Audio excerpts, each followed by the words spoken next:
संबंध पूर्व श्लोक में कहे हुए ज्ञानी अर्थात प्रेमी भक्त की वास्तविकता और उसके भजन का प्रकार आगे के श्लोक में बताते हैं।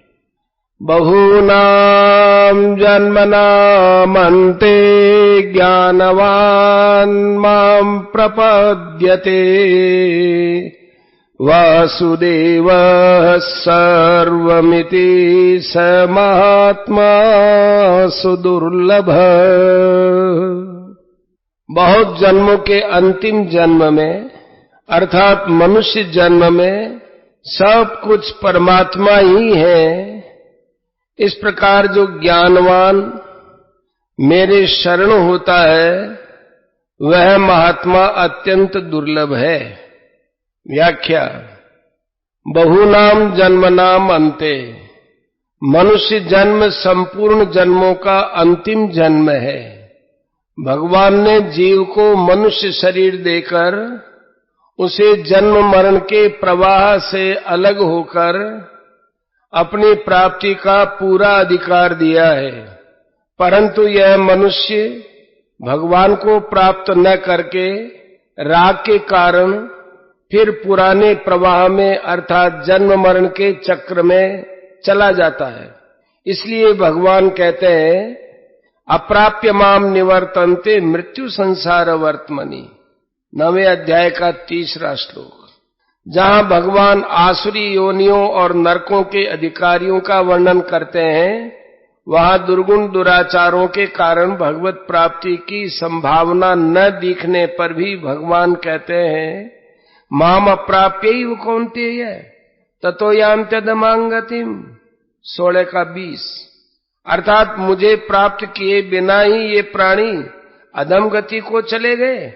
वे मरने के बाद मनुष्य जन्म में भी चले जाते तो कम से कम मनुष्य तो रह जाते, पर वे मेरी प्राप्ति का पूरा अधिकार प्राप्त करके भी अधम गति को चले गए। संतों की वाणी में और शास्त्रों में आता है कि मनुष्य जन्म अपना कल्याण करने के लिए मिला है, विषयों का सुख भोगने के लिए तथा स्वर्ग की प्राप्ति के लिए नहीं। यही तनु कर फल विषय न भाई, स्वर्गौ स्वल्प अंत दुखदाई। इसलिए गीता ने स्वर्ग की प्राप्ति चाहने वालों को मूढ़ और तुच्छ बुद्धि वाला कहा है। अविपश्चित है 2 का 42 और अल्पमेधसाम 7 का 23। यह मनुष्य जन्म संपूर्ण जन्मों का आदि जन्म भी है और अंतिम जन्म भी है। संपूर्ण जन्मों का आरंभ मनुष्य जन्म से ही होता है, अर्थात मनुष्य जन्म में किए हुए पाप 84 लाख योनियों और नरकों में भोगने पर भी समाप्त नहीं होते, बाकी रहते हैं। इसलिए यह संपूर्ण जन्मों का आदि जन्म है। मनुष्य जन्म में संपूर्ण पापों का नाश करके, संपूर्ण वासनाओं का नाश करके अपना कल्याण कर सकते हैं, भगवान को प्राप्त कर सकते हैं। इसलिए यह संपूर्ण जन्मों का अंतिम जन्म है। भगवान ने 8वें अध्याय के 6ठे श्लोक में कहा है कि जो मनुष्य अंत समय में जिस जिस भाव का स्मरण करते हुए शरीर छोड़कर जाता है, उस भाव को ही वह प्राप्त होता है। इस तरह मनुष्य को जिस किसी भाव का स्मरण करने में जो स्वतंत्रता दी गई है, इससे मालूम होता है कि भगवान ने मनुष्य को पूरा अधिकार दिया है। मनुष्य के उद्धार के लिए भगवान ने अपनी तरफ से यह अंतिम जन्म दिया है। अब इसके आगे यह नए जन्म की तैयारी कर ले अथवा अपना उद्धार कर ले, इसमें यह सर्वथा स्वतंत्र है। इस बात को लेकर गीता मनुष्य मात्र को परमात्मा प्राप्ति का अधिकारी मानती है और डंके की चोट के साथ खुले शब्दों में कहती है कि वर्तमान का दुराचारी से दुराचारी, पूर्व जन्म के पापों के कारण नीच योनि में जन्म हुआ पाप योनि और चारों वर्णों वाले स्त्री पुरुष ये सभी भगवान का आश्रय लेकर परम गति को प्राप्त हो सकते हैं। 9वें अध्याय के 30वें से 33वें तक। गीता ने 9वें अध्याय के 32वें श्लोक में ऐसा विचित्र पाप योनि शब्द कहा है जिसमें शूद्र से भी नीचे कहे और माने जाने वाले चांडाल, यवन आदि तथा पशु, पक्षी, कीट, पतंग, वृक्ष, लता आदि सभी लिए जा सकते हैं। हाँ, ये बात अलग है कि पशु, पक्षी आदि मनुष्येतर प्राणियों में परमात्मा की तरफ चलने की योग्यता नहीं है, परंतु परमात्मा के अंश होने से उनके लिए परमात्मा की तरफ से मनाही नहीं है। उनमें से बहुत से प्राणी भगवान और संत महापुरुषों की कृपा से तथा तीर्थ और भगवत धाम के प्रभाव से परम गति को प्राप्त हो जाते हैं। देवता भोगियों नहीं है, वे भोगों में ही लगे रहते हैं, इसलिए उनको अपना उद्धार करना है ऐसा विचार नहीं होता। परंतु वे अगर किसी कारण से भगवान की तरफ लग जाए तो उनका भी उद्धार हो जाता है। इंद्र को भी ज्ञान प्राप्त हुआ था, ऐसा शास्त्रों में आता है। भगवान की तरफ से मनुष्य मात्र का जन्म अंतिम जन्म है, कारण कि भगवान का यह संकल्प है कि मेरे दिए हुए इस शरीर से यह अपना कल्याण कर ले। अतः यह अपना कोई संकल्प न रखकर केवल निमित्त मात्र बन जाए तो भगवान के संकल्प से इसका कल्याण हो जाए। जैसे 11वें अध्याय के 34वें श्लोक में भगवान ने अर्जुन से कहा है, मेरे द्वारा मारे वे को तू ही मार दे, मया हतास्त्वम जही, तू चिंता मत कर, मां व्यथिष्ठा, तू युद्ध कर, तेरी विजय होगी, युध्यस्व जेतासी। इसी तरह से भगवान ने कृपा करके मनुष्य शरीर दिया है। अगर मनुष्य भगवान से विमुख होकर संसार के राग में न फंसे तो भगवान के उस संकल्प से अनायास ही मुक्त हो जाए। भगवान का संकल्प ऐसा नहीं है कि साधक की इच्छा के बिना उसका कल्याण हो जाए। जैसे शाप या वरदान दिया जाता है वैसा ये संकल्प नहीं है। तो फिर कैसा संकल्प है? भगवान ने मनुष्य को अपना कल्याण करने की स्वतंत्रता इस मनुष्य जन्म में दी है। अगर ये प्राणी उस स्वतंत्रता का दुरुपयोग न करे, अर्थात भगवान और शास्त्रों से विपरीत न चले, कम से कम अपने विवेक के विरुद्ध न चले, तो उससे भगवान और शास्त्रों के अनुकूल चलना स्वाभाविक हो जाएगा। कारण कि भगवान और शास्त्रों से विपरीत न चलने पर दो अवस्थाओं में से एक अवस्था स्वाभाविक होगी। या तो वह शरीर, इंद्रियां, मन, बुद्धि से कुछ नहीं करेगा, या केवल भगवान और शास्त्र के अनुकूल ही करेगा। कुछ नहीं करने की अवस्था में, कुछ करने की रुचि न रहने की अवस्था में मन, बुद्धि, इंद्रियों आदि के साथ संबंध विच्छेद हो जाता है। कारण कि कुछ न कुछ करने की इच्छा से ही कर्तृत्वाभिमान उत्पन्न होकर अंतःकरण और इंद्रियों के साथ संबंध जुड़ता है, और अपने लिए करने से फल के साथ संबंध जुड़ता है। कुछ भी न करने से न कर्तृत्व अभिमान होगा और न फलेच्छा होगी, प्रत्युत स्वरूप में स्वतः स्थिति होगी। शास्त्र की आज्ञा के अनुसार निष्काम भाव पूर्वक कर्म करने की अवस्था में करने का प्रवाह मिट जाता है और क्रिया तथा पदार्थों से संबंध विच्छेद हो जाता है। क्रिया और पदार्थ से संबंध विच्छेद होने से नई कामना होगी नहीं और पुराना राग मिट जाएगा, तो स्वतः बोध हो जाएगा। तत्स्वयं योग संसिद्ध है, कालेन आत्मनि विन्दति। गीता में आया है, निष्काम भाव से विधि पूर्वक अपने कर्तव्य कर्म का पालन किया जाए तो अनादि काल से बने हुए संपूर्ण कर्म नष्ट हो जाते हैं। 4:23। ज्ञान योग से मनुष्य संपूर्ण पापों से तर जाता है। 4:36। भगवान भक्त को संपूर्ण पापों से मुक्त कर देते हैं। 18:66। जो भगवान को अज अनादि जानता है वह संपूर्ण पापों से मुक्त हो जाता है। 10:3। इस प्रकार कर्मयोग, ज्ञान योग और भक्ति योग तीनों योगों से पाप नष्ट हो जाते हैं। तात्पर्य यह निकला कि अंतिम मनुष्य जन्म केवल कल्याण के लिए ही मिला है। मनुष्य जन्म में सत्संग मिल जाए, गीता जैसे ग्रंथ से परिचय हो जाए, भगवान नाम से परिचय हो जाए, तो साधक को ये समझना चाहिए कि भगवान ने बहुत विशेषता से कृपा कर दी है, अतः अब तो हमारा उद्धार होगा ही, अब आगे हमारा जन्म मरण नहीं होगा। कारण कि अगर हमारा उद्धार नहीं होना होता तो ऐसा मौका नहीं मिलता, परंतु भगवान की कृपा से उद्धार होगा ही, इसके भरोसे साधन नहीं छोड़ना चाहिए। प्रत्युत तत्परता से और उत्साह पूर्वक साधन में लगे रहना चाहिए। समय सार्थक बने, कोई समय खाली न जाए, ऐसी सावधानी हरदम रखनी चाहिए, परंतु अपने कल्याण की चिंता नहीं करनी चाहिए, क्योंकि अब तक जिसने इतना प्रबंध किया है वो आगे भी करेगा। जैसे किसी ने भोजन के लिए निमंत्रण दे दिया, आसन बिछा दिया, आसन पर बैठा दिया, पत्तल दे दी, लोटे में जल भरकर पास में रख दिया, अब कोई चिंता करे कि यह व्यक्ति भोजन देगा कि नहीं, तो ये बिल्कुल गलत बात है। कारण कि अगर भोजन नहीं देता तो ये निमंत्रण ही क्यों देता, भोजन की तैयारी क्यों करता। परंतु जब इसने निमंत्रण दिया है, बुलाया है, तैयारी की है, तब उसको भोजन देना ही पड़ेगा।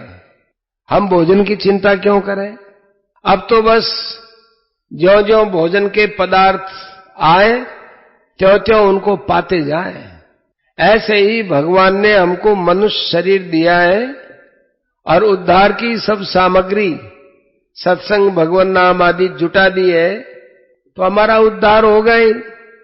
अब तो हम संसार समुद्र के किनारे आ गए। ऐसा दृढ़ विश्वास करके निमित्त मात्र बनकर साधन करना चाहिए। जिसके पूर्व जन्मों के पुण्य होते हैं वही भगवान की तरफ चल सकता है, ऐसा अगर माना जाए तो पूर्व जन्मों के पाप पुण्यों का फल तो पशु पक्षी कीट पतंग आदि योनि वाले प्राणी भोगते ही है। फिर मनुष्य में और उन प्राणियों में क्या फर्क रहेगा। भगवान का कृपा करके मनुष्य शरीर देना कहां सार्थक होगा, तथा मनुष्य जन्म की विलक्षणता महिमा क्या होगी। मनुष्य जन्म की महिमा तो इसी में ही है कि मनुष्य भगवान का आश्रय लेकर अपने कल्याण के मार्ग में लग जाए। वासुदेव सर्वम, महासर्ग के आदि में एक भगवान ही अनेक रूपों में होते हैं। सदैक्षत बहुश्याम प्रजा येति, और अंत में अर्थात महाप्रलय में एक भगवान ही शेष रह जाते हैं। शिष्यते शेष संज्ञ है। इस प्रकार जब आदि और अंत में एक भगवान ही रहते हैं, तब बीच में दूसरा कहां से आया। क्योंकि संसार की रचना करने में भगवान के पास अपने सिवाय कोई सामग्री थी नहीं, वे तो स्वयं संसार के रूप में प्रकट हुए हैं, इसलिए ये सब वासुदेव है। जो चीज आदि और अंत में होती है वही चीज मध्य में भी होती है। जैसे सोने के गहने आदि में सोना थे और अंत में सोना रहेंगे, तो गहनों में दूसरी चीज कहां से आएगी, केवल सोना ही सोना है। मिट्टी से बनने वाले बर्तन पहले मिट्टी थे और अंत में मिट्टी हो जाएंगे, तो बीच में मिट्टी के सिवाय क्या है, केवल मिट्टी मिट्टी है। खांड से बने हुए खिलौने पहले खांड थे और अंत में खांड ही हो जाएंगे, तो बीच में खांड के सिवाय क्या है, केवल खांड ही खांड है। इसी तरह सृष्टि के पहले भगवान थे और अंत में भगवान ही रहेंगे, तो बीच में भगवान के सिवाय क्या है, केवल भगवान ही भगवान है। जैसे सोने को चाहे गहनों के रूप में देखें, चाहे पासे के रूप में देखें, चाहे बर्फ के रूप में देखें, है वह सोना ही। ऐसे ही संसार में अनेक रूपों में, अनेक आकृतियों में एक भगवान ही है। जब तक मनुष्य की दृष्टि गहनों की तरफ, उसकी आकृति की तरफ रहती है, उसी को महत्व देती है, तब तक यह सोना ही है इस तरफ उसकी दृष्टि नहीं जाती। ऐसे ही जब तक मनुष्य की दृष्टि संसार की तरफ रहती है, उसी को महत्व देती है, तब तक सब कुछ भगवान है इस तरफ उसकी दृष्टि नहीं जाती। परंतु जब ज्ञानों की तरफ दृष्टि नहीं रहती, तब ज्ञानों में सोने की भावना नहीं होती, प्रत्युत ये सोना ही है ऐसी भावना होती है। ऐसे ही जब संसार की तरफ दृष्टि नहीं रहती, तब संसार में भगवान की भावना नहीं होती, प्रत्युत सब कुछ भगवान ही है, भगवान के सिवाय कुछ दूसरा है ही नहीं, ऐसी भावना होती है। कारण कि संसार में भगवान की भावना करने से संसार की सत्ता साथ में रहती है। संसार की भावना रखते हुए, उसकी सत्ता मानते हुए उसमें भगवान की भावना करते हैं। अतः जब तक संसार की सत्ता मानते हैं, संसार को महत्व देते हैं, तब तक संसार में भगवान की भावना करते रहने पर भी वासुदेव सर्वम का अनुभव नहीं होता। ब्रह्मभूत मनुष्य निर्वाण ब्रह्म को प्राप्त होता है। 5:24 ब्रह्मभूत योगी को उत्तम सुख मिलता है। 6 अध्याय का 27वां ब्रह्मभूत भगवान की पराभक्ति को प्राप्त होता है और उस भक्ति से तत्व को जानकर उसमें प्रवेश करता है। 18 का 54-55 गीता की दृष्टि से तीनों ही अवस्थाएं हैं। अवस्थाओं में परिवर्तन होता है, परंतु वासुदेव सर्वम ये अवस्था नहीं है, प्रत्युत वास्तविक तत्व है, इसमें कभी परिवर्तन नहीं होता। ये जो कुछ संसार दिखता है सब भगवान का ही स्वरूप है। भगवान के सिवाय इस संसार की स्वतंत्र सत्ता थी नहीं, है नहीं और कभी होगी भी नहीं।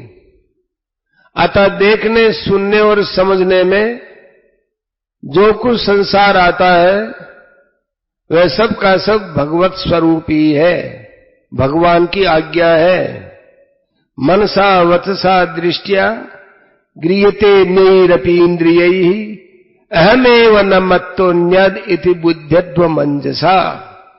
श्रीमद् भागवत 11वां स्कंद 13वां अध्याय 24वां श्लोक।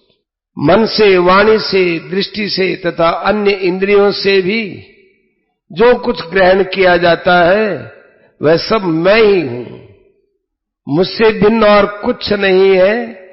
यह सिद्धांत आप लोग विचार पूर्वक समझ लीजिए। इस आज्ञा के अनुसार ही उस ज्ञानी अर्थात प्रेमी का जीवन हो जाता है। वह सब जगह भगवान को ही देखता है। यो माम पश्यति सर्वत्र सर्वं च मयि पश्यति 6:30 वह सब कुछ करता हुआ भी भगवान में ही रहता है।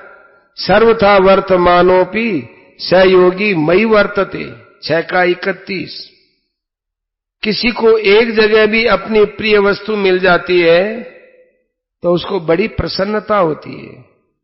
फिर जिसको सब जगह ही अपने प्यारे इष्ट देव का अनुभव होता है, जित देखो तित श्याममयी है।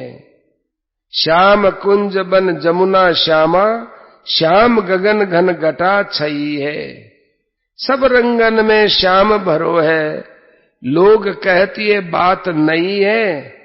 हो बोरी के लोगन ही की, श्याम पुतरिया बदल गई है।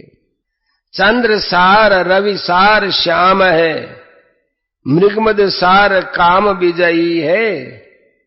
नीलकंठ को कंठ श्याम है, मनऊ श्यामता बेल बई है। श्रुति को अक्षर श्याम देखियत दीप, शिखा पर श्याम तई है।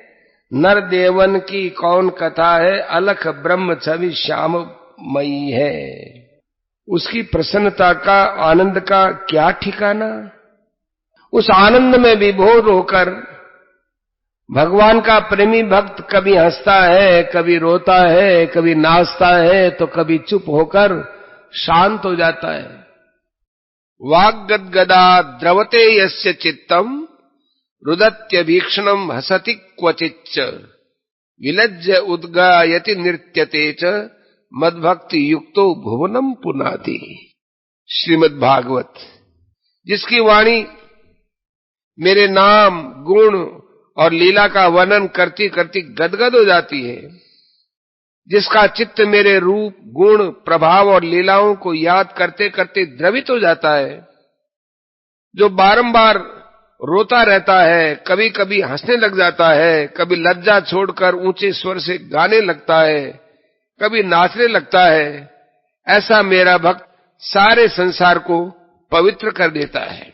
इस तरह उसका जीवन अलौकिक आनंद से परिपूर्ण हो जाता है।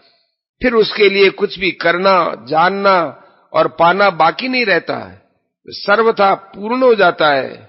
अर्थात उसके लिए किसी भी अवस्था में, किसी भी परिस्थिति में कुछ भी प्राप्त करना बाकी नहीं रहता है। जो भक्ति मार्ग पर चलता है वह ये सत है और ये असत है इस विवेक को लेकर नहीं चलता। उसमें विवेक ज्ञान की प्रधानता नहीं रहती, उसमें केवल भगवत भाव की प्रधानता रहती है। केवल भगवत भाव की प्रधानता रहने के कारण उसके लिए यह सब संसार चिन्मय हो जाता है। उसकी दृष्टि में जड़ता रहती नहीं। भगवान में तल्लीनता होने पर भक्त का शरीर भी जड़ नहीं रहता, प्रत्युत चिन्मय हो जाता है। जैसे मीराबाई का शरीर चिन्मय होने से भगवान के विग्रह में लीन हो गया था। ज्ञान मार्ग में जहां सत असत का विवेक होता है, वहां परिणाम में सत असत दो की सत्ता नहीं रहती, केवल सत स्वरूप ही रह जाता है। परंतु भक्ति मार्ग में सत असत सब कुछ भगवत स्वरूप ही हो जाता है। फिर भक्त भगवत स्वरूप संसार की सेवा करता है। सेवा में पहले तो सेवक, सेवा और सेव्य तीन होते हैं, परंतु जब भगवत भाव की अत्यधिक गाढ़ता हो जाती है तब सेवक भाव की विस्मृति हो जाती है। फिर भक्त स्वयं सेवा रूप होकर सेव्य में लीन हो जाता है। केवल एक भगवत तत्व ही शेष रह जाता है। इस तरह भगवत भाव में तल्लीन वे भगवान के प्रेमी भक्त जहां कहीं भी विचरते हैं, वहां उनके दर्शन, स्पर्श, भाषण आदि का प्राणियों पर बड़ा असर पड़ता है। जब तक मनुष्यों की पदार्थों में भोग बुद्धि रहती है, तब तक उनको उन पदार्थों का वास्तविक स्वरूप समझ में नहीं आता। परंतु जब भोग बुद्धि सर्वथा छूट जाती है, तब केवल भगवत स्वरूप ही देखने में आता है। मार्मिक बात, वासुदेव सर्वम, इस तत्व को समझने के दो प्रकार हैं। संसार का अभाव करके परमात्मा को देखना, अर्थात संसार नहीं है और परमात्मा है। दूसरा रूप है सब कुछ भगवान ही भगवान है। इसमें जो परिवर्तन दिखता है वो भी भगवान का ही स्वरूप, क्योंकि भगवान के सिवा उसकी कोई स्वतंत्र सत्ता ही नहीं है। उपर्युक्त दोनों ही प्रकार साधकों के लिए है। जिस साधक का पदार्थों को लेकर संसार में आकर्षण है, उसको ये सब कुछ नहीं है, केवल परमात्मा ही है, इस प्रणाली को अपनाना चाहिए। जिस साधक का पदार्थों को लेकर संसार में किंचित मात्र भी आकर्षण नहीं है और जो केवल भगवान के स्मरण, चिंतन, जप, कीर्तन आदि में लगा रहता है, उसको संसार रूप से सब कुछ भगवान ही है, इस प्रणाली को अपनाना चाहिए। वास्तव में देखा जाए तो दोनों प्रणालियां तत्व से एक ही है। इन दोनों में फर्क इतना ही है कि जैसे सोने में गहने और गहनों के नाम, रूप, आकृति आदि अलग अलग होते हुए भी सब कुछ सोना ही सोना जानना है, जहां पर संसार का अभाव करके परमात्मा को तत्व से जानना है, वहां विवेक की प्रधानता है। और जहां संसार को भगवत स्वरूप माना है, वहां भाव की प्रधानता है। निर्गुण उपासकों के लिए विवेक की प्रधानता होती है और सगुण उपासकों में भाव की प्रधानता होती है। संसार का अभाव करके परमात्म तत्व को जानना भी तत्व से जानना है और संसार को भगवत स्वरूप मानना भी तत्व से जानना है। कारण कि वास्तव में तत्व एक ही है, फर्क इतना ही है कि ज्ञान मार्ग में जानने की प्रधानता रहती है और भक्ति मार्ग में मानने की प्रधानता रहती है। इसलिए भगवान ने ज्ञान मार्ग में मानने को भी जानने के अर्थ में लिया है। इति मत्वा न सज्जते 3:28 और भक्ति मार्ग में जानने को भी मानने के अर्थ में लिया है। 5वें अध्याय का 29वां, 9वें अध्याय का 13वां, 10वें अध्याय का 3रा, 7वां, 24वां, 27वां और 41वां।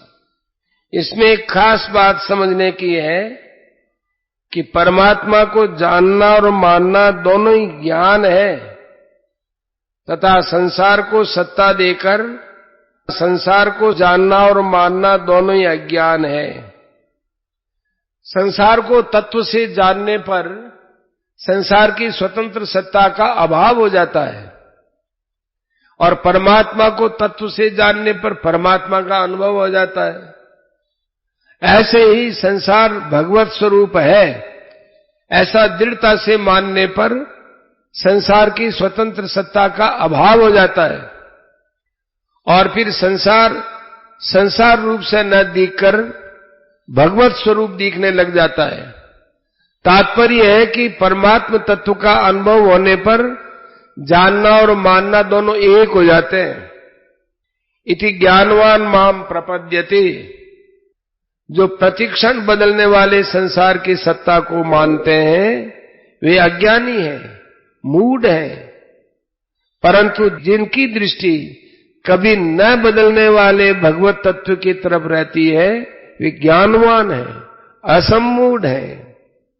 ज्ञानवान कहने का तात्पर्य है कि वह तत्व से समझता है कि सब जगह है, सब में और सब के रूप में वस्तुतः एक भगवान ही है। ऐसे ज्ञानवान को ही आगे 15वें अध्याय के 19वें श्लोक में सर्वविद कहा गया है। ज्ञानवान की शरणागति अर्थार्थी आर्त और जिज्ञासु भक्तों की तरह नहीं होती है। भगवान ने ज्ञानी को अपनी आत्मा बताया है। ज्ञानी त्वात्मैव मे मतम 7:18। जब ज्ञानी भगवान की आत्मा हुआ तो ज्ञानी की आत्मा भगवान हुई। अतः एक भगवत तत्व के सिवाय दूसरी सत्ता ही नहीं रही। इसलिए ज्ञानी की शरणागति उन तीनों भक्तों से विलक्षण होती है। उसके अनुभव में एक भगवत तत्व के सिवाय कोई दूसरी सत्ता होती नहीं। यही उसकी शरणागति है। भगवान की दृष्टि में अपने सिवाय कोई अन्य तत्व है नहीं। मयि सर्वमिदं प्रोतम सूत्रे मणिगणा इव 7:7।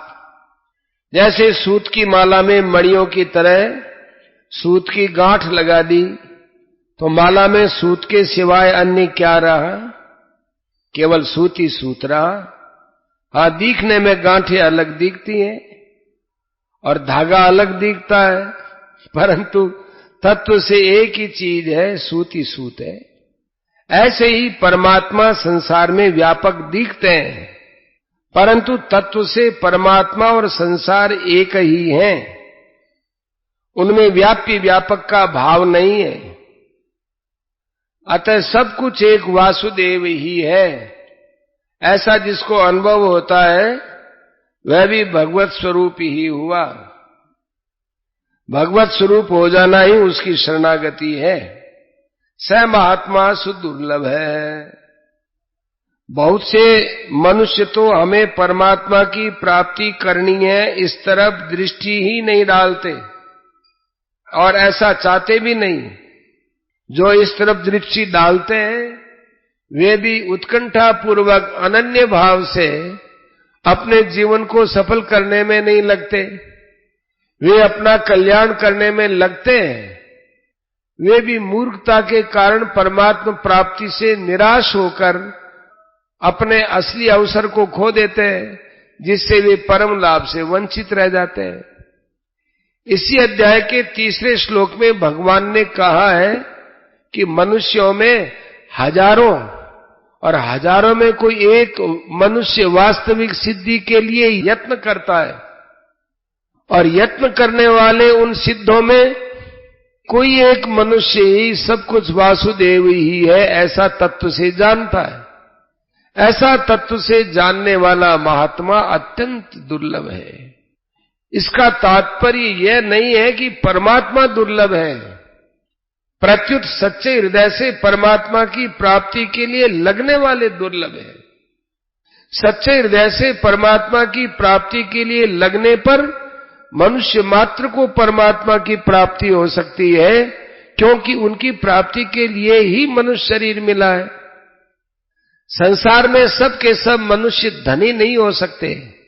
सांसारिक भोग सामग्री सबको समान रीति से नहीं मिल सकती, परंतु जो परमात्म तत्व भगवान शंकर को प्राप्त है, सनकादिकों को प्राप्त है, नारद वशिष्ठ और देवर्षि ब्रह्मर्षियों को प्राप्त है, वही तत्व सब मनुष्यों को समान रूप से अवश्य प्राप्त हो सकता है।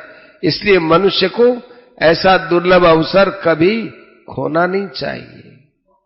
भगवान की यह एक अलौकिक विलक्षणता है कि वे भूखों के लिए अन्न रूप से, प्यासे के लिए जल रूप से और विषयी के लिए शब्द, स्पर्श, रूप, रस और गंध रूप से बनकर आते हैं। वे ही मन, बुद्धि, इंद्रियां बनकर आते हैं। वे ही संकल्प, विकल्प बनकर आते हैं। वे ही व्यक्ति बनकर आते हैं, परंतु साथ ही साथ दुख रूप से आकर मनुष्य को चेताते भी हैं कि अगर तुम इन वस्तुओं को भोग्य मानकर इनके भोक्ता बनोगे तो इसके फलस्वरूप तुमको दुख ही दुख भोगना पड़ेगा। इसलिए मनुष्य को शर्म आनी चाहिए कि मैं भगवान को भोग सामग्री बना रहा हूं। मेरे सुख के लिए भगवान को सुख की सामग्री बनना पड़ता है। भगवान कितने दयालु है कि यह प्राणी जो चाहता है भगवान वैसे ही बन जाते हैं। देखने, सुनने और समझने में जो कुछ आ रहा है और जो मन, बुद्धि, इंद्रियों का विषय नहीं है, वह सब भगवान ही है और भगवान का ही है, ऐसा मान लें, वास्तविकता से अनुभव कर ले तो मनुष्य विलक्षण हो जाता है। स महात्मा सुदुर्लभ है। एक बैरागी बाबा थे, वे गणेश जी का पूजन किया करते थे। उनके पास सोने की बनी हुई एक गणेश जी की और एक चूहे की मूर्ति थी। वे दोनों मूर्तियां तोल में बराबर थी। एक बार बाबा जी ने तीर्थों में जाने का विचार किया और वे उन मूर्तियों की बिक्री करने के लिए सुनार के पास गए। सुनार ने उन दोनों मूर्तियों को तोलकर दोनों के बराबर दाम बता दिए। तो बाबा जी सुनार पर बिगड़ गए कि तू क्या बोल रहा है?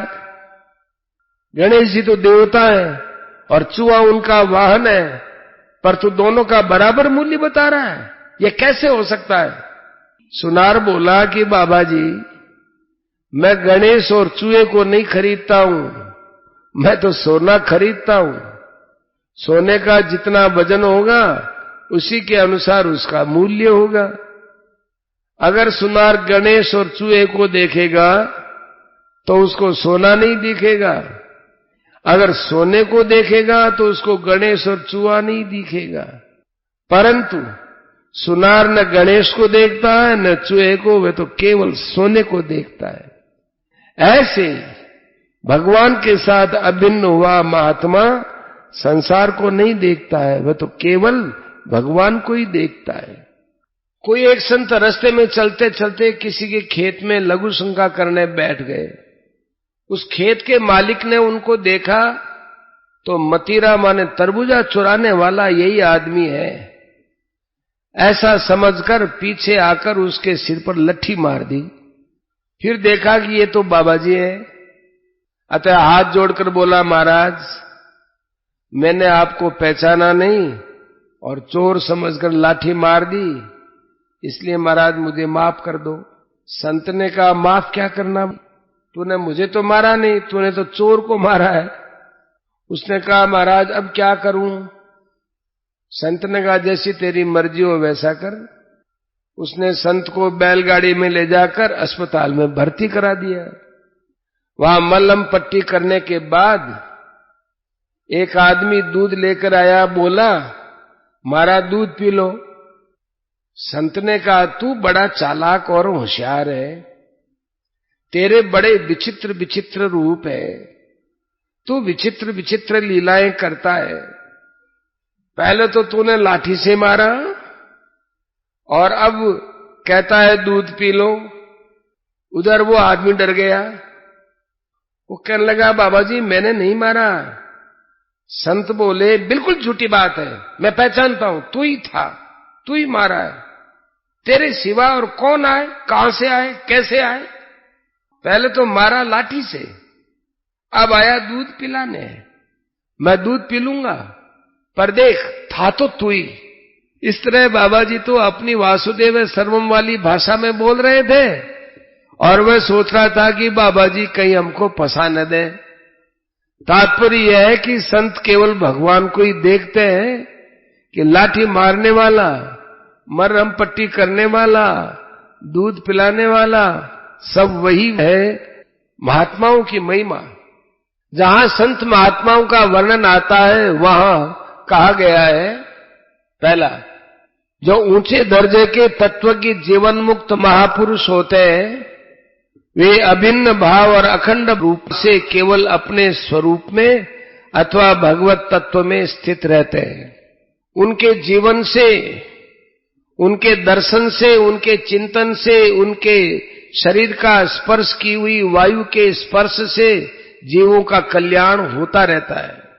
दूसरा, जो मनुष्य उन महापुरुषों की महिमा को नहीं जानते, उनके सामने वे महापुरुष अपने भावों से नीचे उतरते हैं तो जो कुछ कह देते हैं, जैसे संत महात्माओं ने ऐसा किया है, उनके किए हुए आचरणों और कहे हुए वचनों के अनुसार ही शास्त्र बनते हैं आदि। तीसरा, जब वे इससे नीचे उतरते हैं तो कह देते हैं कि संत महात्माओं की आज्ञा का पालन करना चाहिए।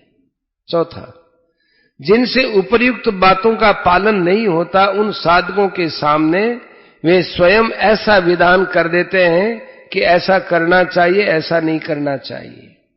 पांचवा, जब वे इससे भी नीचे उतरते हैं तो ऐसा करो और ऐसा मत करो ऐसी आज्ञा तक दे देते हैं। संतों की आज्ञा में जो सिद्धांत भरा हुआ है वो आज्ञा पालक में उतर जाता है। उनकी आज्ञा पालन के बिना भी उनके सिद्धांत का पालन करने वालों का कल्याण हो जाता है, परंतु वे महात्मा आज्ञा के रूप में जिसको जो कुछ कह देते हैं उसमें एक विलक्षण शक्ति आ जाती है। आज्ञा पालन करने वाले को कोई परिश्रम नहीं पड़ता और उसके द्वारा स्वतः स्वाभाविक वैसे आचरण होने लगते हैं। छठा, जो उनकी आज्ञा का पालन नहीं करते ऐसे नीचे दर्जे के साधकों को वे कहीं कहीं कभी कभी शाप या वरदान दे देते हैं। इस परंपरा में देखा जाए तो पहले तो जो कुछ नहीं करते निरंतर अपने स्वरूप में ही स्थित रहते हैं, यह उन संत महापुरुषों का ऊंचा दर्जा हो गया। दूसरा, शास्त्रों ने ऐसा कहा, संत महात्माओं ने ऐसा किया, इस तरह का संकेत करने से उन संतों का 2 नंबर का दर्जा हो गया। संत महात्माओं की आज्ञा का पालन करना चाहिए ऐसा कहने से संतों का 3 नंबर का दर्जा हो गया। ऐसा करना चाहिए और ऐसा नहीं करना चाहिए इस तरह का विधान करने से उन संतों का 4 नंबर का दर्जा हो गया। तुम ऐसा करो और ऐसा मत करो ऐसा कहना उन संतों के 5वें दर्जे की बात हो गई। छठा, शाप और वरदान देना उन संतों के छठे दर्जे की बात हो गई। इन सब श्रेणियों में संत महापुरुषों का जो नीचे उतरना है, उसमें उनकी क्रमशः अधिकाधिक दयालुता है। वे शाप और वरदान दे देते हैं, ताड़ना कर दें, इसमें उन संतों का दर्जा दिखता तो नीचा है, पर उसमें उनका अत्यधिक त्याग है। कारण कि उन्होंने जीव के उद्धार के लिए नीचा दर्जा स्वीकार किया, इसमें उनका लेश मात्र भी स्वार्थ नहीं है। ऐसे ही भगवान भी अपने स्वरूप में नित्य निरंतर स्थित रहते हैं, यह उनके ऊंचे दर्जे की बात है। परंतु वे जी भगवान अत्यधिक कृपालुता के कारण, कृपा के परवश होकर जीवों का उद्धार करने के लिए अवतार लेकर आदर्श लीला करते हैं। उनकी लीलाओं को देखने सुनने से लोगों का उद्धार होता है। भगवान और भी नीचे उतरते हैं तो उपदेश देते हैं, उससे भी नीचे उतरते हैं तो आज्ञा दे देते हैं, और उससे भी नीचे उतरते हैं तो शासन करके लोगों को सही रास्ते पर लाते हैं। उसमें वे नीचे उतरते हैं तो शाप और वरदान दे देते हैं, अथवा उसके और संसार के हित के लिए उसका शरीर से वियोग भी करा देते हैं। परिशिष्ट भाव 16वें श्लोक में भगवान ने अर्थार्थी, आर्थ जिज्ञासु और ज्ञानी, इन 4 प्रकार के भक्तों द्वारा अपना भजन करने की बात कही थी। चतुर्विधा भजन्ते माम। उनमें ज्ञानी के भजन का क्या स्वरूप है, इसको इस श्लोक में बताते हैं कि सब कुछ वासुदेव ही है, ऐसा अनुभव करना ही ज्ञानी का भजन है, शरणागति है। असली शरणागति वही है जिसमें शरणागत की सत्ता ही न रहे, प्रत्युत शरण्य ही रह जाए। सब कुछ भगवान ही है, यह वास्तविक ज्ञान है। ऐसे वास्तविक ज्ञान वाला महात्मा भक्त भगवान के शरण हो जाता है, अर्थात अपना अस्तित्व मिटाकर भगवान में लीन हो जाता है। फिर मैंपन नहीं रहता, अर्थात प्रेम वाला नहीं रहता, प्रत्युत केवल प्रेम स्वरूप भगवान रह जाते हैं, जिनमें मैं तू यह वह चारों ही नहीं है। यही शरणागति का वास्तविक स्वरूप है।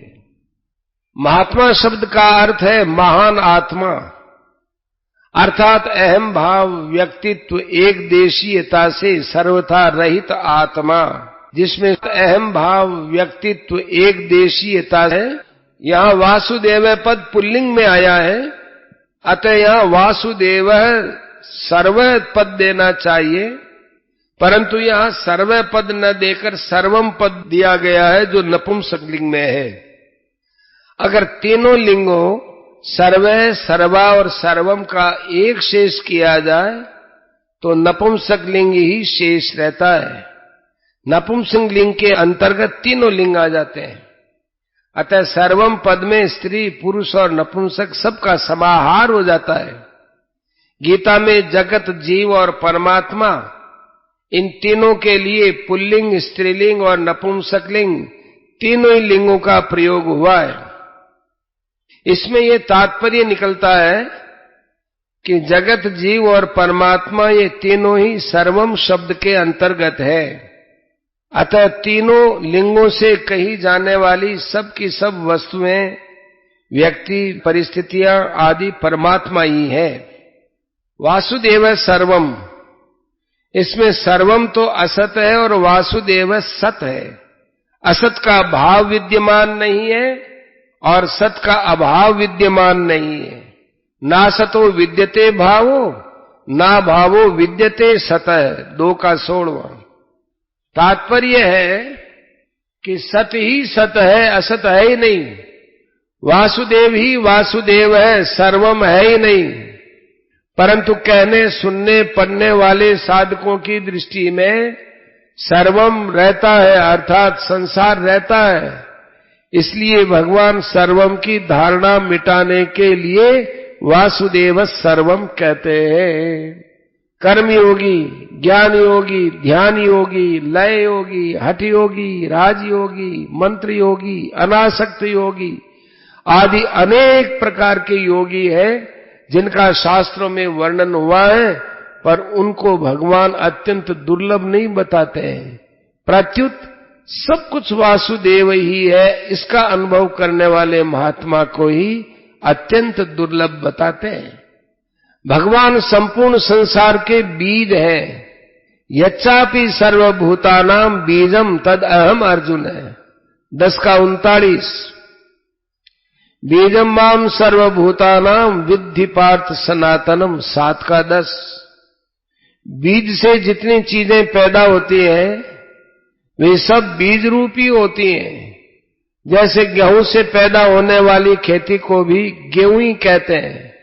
किसान लोग कहते हैं कि गेहूं की खेती बहुत अच्छी हुई है। देखो खेत में गेहूं खड़े हैं, गेहूं से खेत भरा है, परंतु कोई शहर में रहने वाला व्यापारी हो, वह उसको गेहूं कैसे मान लेगा? वह कहेगा कि मैंने बोरे के बोरे गेहूं खरीदे हैं और बेचे हैं, क्या मैं नहीं जानता क्या कि गेहूं कैसा होता है? यह तो एक घास है, डंठल है, पत्ती है, यह गेहूं नहीं है। परंतु खेती करने वाला जानकार आदमी तो यही कहेगा कि यह घास नहीं है जो पशु खाया करते हैं, ये तो गेहूं है। खेती तो गाय खा जाती है, तो कहते हैं कि तुम्हारी गाय हमारा गेहूं खा गई, जबकि उसमें गेहूं का एक दाना भी नहीं आया। खेत में भले ही गेहूं का दाना न हो, पर यह गेहूं है इसमें संदेह नहीं होता। कारण ये पहले भी गेहूं था और अंत में ये गेहूं रहेगा, अतः बीच में खेती रूप से अलग दिखते हुए भी ये गेहूं ही है। अभी तो ये हरी हरी घास दिखती है, पर बाद में पकने पर इससे गेहूं ही निकलेगा। इसी तरह संसार के पहले भी परमात्मा थे। सदैव सोमेदमग्र आसीदेकमेवाद्वितीयम्, छांदोग्य उपनिषद। अंत में परमात्मा ही शेष रहेंगे। शिष्यते शेष संज्ञा है, श्रीमद् भागवत 10वां स्कंद 3रा अध्याय 25वां श्लोक। अतः बीच में सब कुछ परमात्मा ही है। वासुदेव सर्वम। जब तक साधक में अहम है तब तक वह भोगी है। मैं योगी हूं, यह योग का भोग ही है। मैं ज्ञानी हूं, ये ज्ञान का भोग है। मैं प्रेमी हूं, ये प्रेम का भोग है। जब तक साधक में भोग रहता है तब तक उसके पतन की संभावना रहती है। जो योग का भोगी है वो कभी विषयों का भोगी भी हो सकता है। जो ज्ञान का भोगी है वो कभी अज्ञान का भोगी भी हो सकता है। जो प्रेम का भोगी है वो कभी राग का भोगी भी हो सकता है, कारण कि उसमें पहले से भोग की प्रवृत्ति आदत रही है। जब भोगी नहीं रहता तब केवल योग रहता है। योग रहने पर मनुष्य मुक्त हो जाता है, परंतु मुक्त होने पर भी महापुरुष ने जिस साधन से मुक्ति प्राप्त की है उस साधन का एक संस्कार, अहम की सूक्ष्म गंध रह जाती है, जो दूसरे दार्शनिकों के साथ एकता नहीं होने देता। इस संस्कार के कारण ही दार्शनिकों में और उनके दर्शनों में मतभेद रहता है। अपने मत का संस्कार दूसरे दार्शनिकों के मतों का समान आदर नहीं करने देता, परंतु प्रतिक्षण वर्धमान प्रेम की प्राप्ति होने पर अपने मत का संस्कार भी नहीं रहता और सबके साथ एकता हो जाती है, अर्थात संपूर्ण मतभेद मिट जाते हैं और वासुदेव सर्वम का अनुभव हो जाता है। वास्तव में वासुदेव सर्वम का अनुभव करने वाला, इसको जानने वाला, कहने वाला भी नहीं रहता, प्रत्युत एक वासुदेव ही रहता है जो अनादि काल से ज्यों का त्यों है। सब में परमात्मा को देखने से संपूर्ण मतों में समान आदर भाव हो जाता है, क्योंकि अपने इष्ट परमात्मा से विरोध संभव ही नहीं है। निज प्रभुमय देखई जगत, कैसन करहि विरोध। उत्तरकांड 112 नंबर का दोहा। ईश्वर और जीव के विषय में दो तरह का वर्णन है। ईश्वर समुद्र है और जीव उसकी तरंग है, अर्थात तरंग समुद्र की है।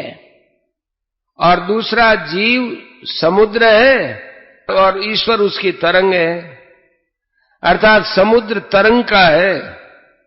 इन दोनों में तरंग समुद्र की है ये मानना तो ठीक मालूम देता है, पर समुद्र तरंग का है ऐसा मानना ठीक नहीं देता है, क्योंकि समुद्र अपेक्षाकृत नित्य है और तरंग अनित्य है। अतः तरंग समुद्र की होती है, समुद्र तरंग का नहीं होता। अगर अपने को समुद्र और ईश्वर को तरंग मानेंगे तो इस मान्यता से अनर्थ हो जाएगा, क्योंकि ऐसा मानने से अभिमान पैदा हो जाएगा तथा अहम माने चित जड़ ग्रंथि तो नित्य रहेगी और ईश्वर अनित्य हो जाएगा।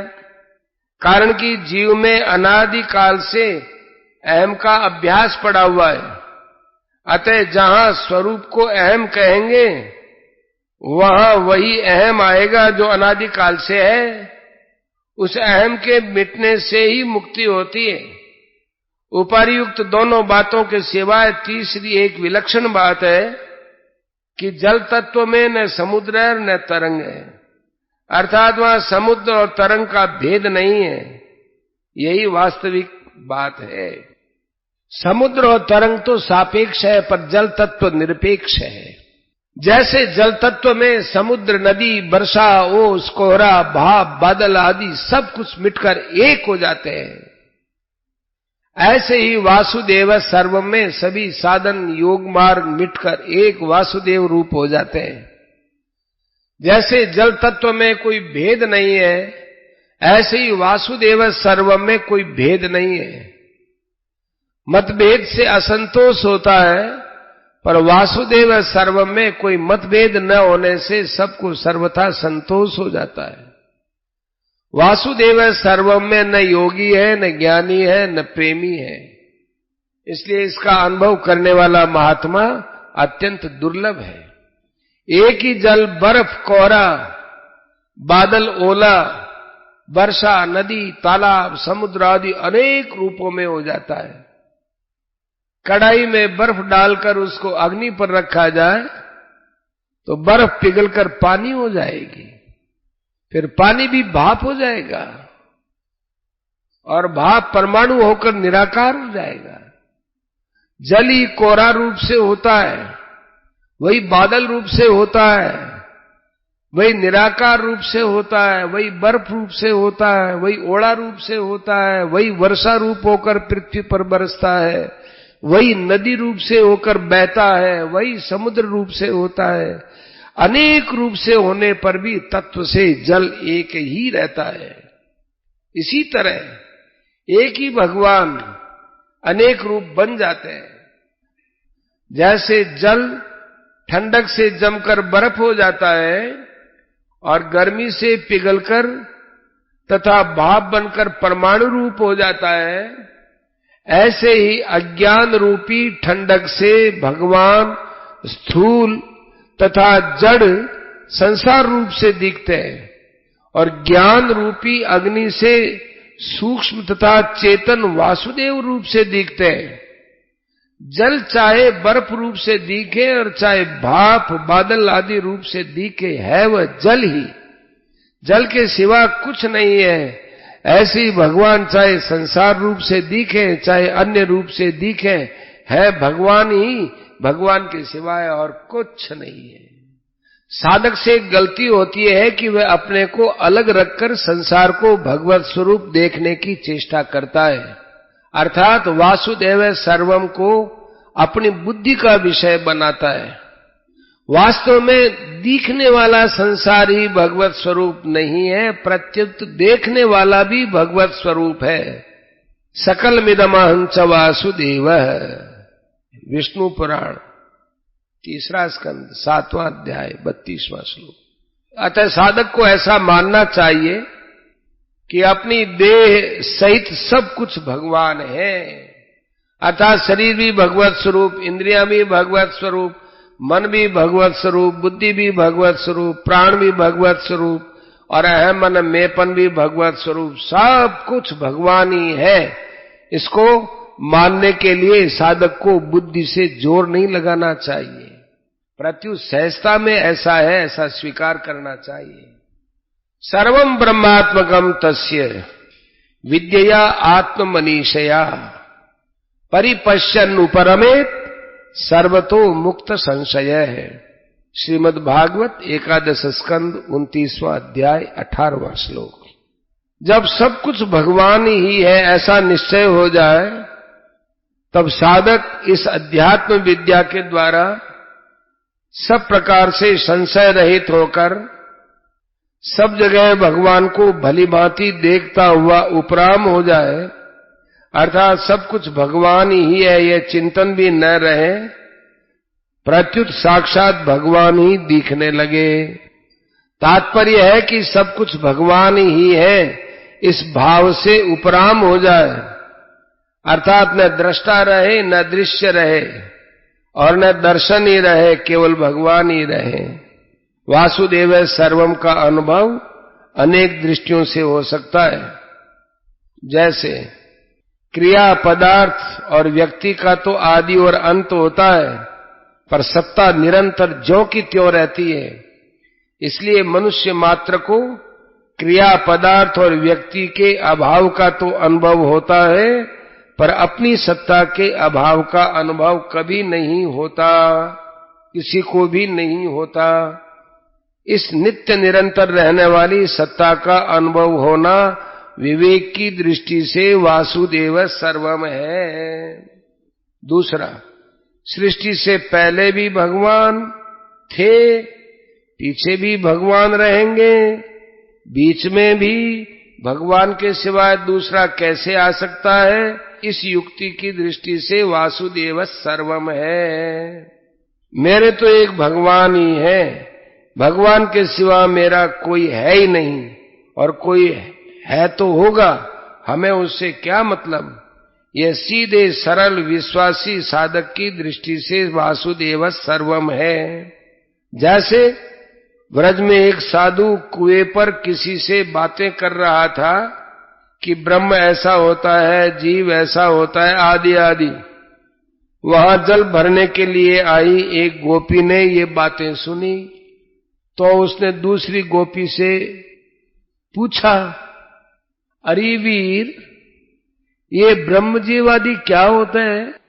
वह गोपी बोली कि ये हमारे लाला के ही कोई सगे संबंधी होते होंगे, तभी साधु लोग उनकी बातें करते हैं, नहीं तो साधुओं को लाला के सिवाय और से क्या मतलब? चौथा, जिसके भीतर भगवत तत्व को जानने की व्याकुलता है, दिन में भूख नहीं लगती, रात में नींद नहीं आती, वह किसी संत से सुनकर अथवा पुस्तक में पढ़कर दृढ़ता पूर्वक मान लेता है कि सब कुछ भगवान है। अब भगवान कैसे हैं इसका तो पता नहीं, पर भगवान के सिवाय कुछ नहीं है, यह संत के वचनों पर विश्वास की दृष्टि से वासुदेव सर्वम है। संत वचन पर प्रत्यक्ष से भी बढ़कर विश्वास होने पर फिर वैसा ही दिखने लग जाता है और अनुभव होने लग जाता है। दार्शनिक दृष्टि से विचार करें तो सत्ता एक ही होती है, दो नहीं। श्रद्धा विश्वास की दृष्टि से देखें तो सब कुछ भगवान ही है, भगवान के सिवा कुछ नहीं है। भक्त की दृष्टि भगवान को छोड़कर दूसरी तरफ जाती नहीं, और भगवान के सिवाय दूसरा कोई उसकी दृष्टि में आता ही नहीं।